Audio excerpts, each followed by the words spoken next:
Well, our FEMA director and administrator is here today. We're going to talk about the severe weather patterns we're facing, which keeps like to increase every year. And we want to make sure that we're in a position to be able to help Americans all across the country and in all our jurisdictions as these severe weather incidents have increased.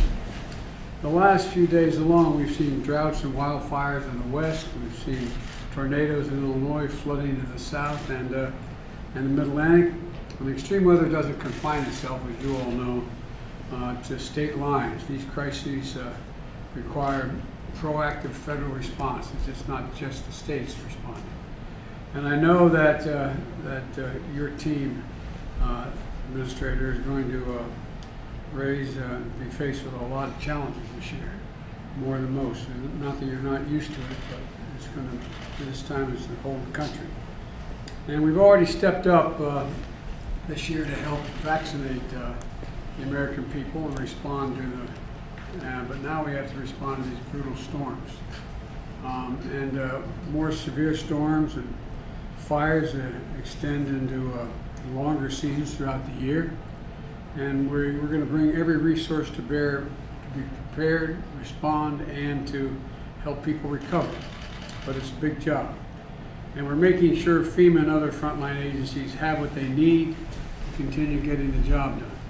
And I insist on being ready for whatever comes our way. That's what this is all about. And that's what we're here today about. And I'll be hosting a meeting next week of Western governors and FEMA and the cabinet members to prepare for heat, drought, and wildfires in the West.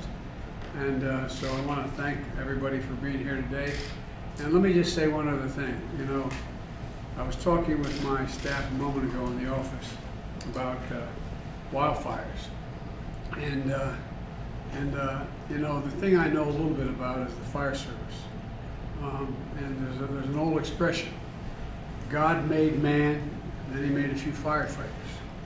They have a higher incidence of severe injuries than police officers do.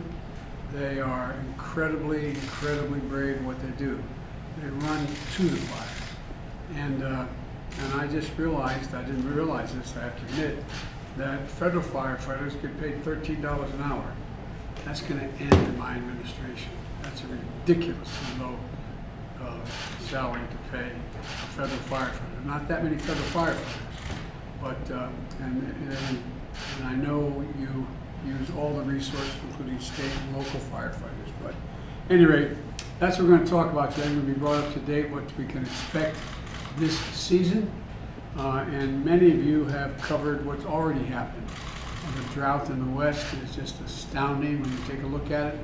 Fires have already started, flooding, so we're in for a tough season, but I think we've got to be prepared, have every resource available to make sure we're there for America. Thank you all so very much.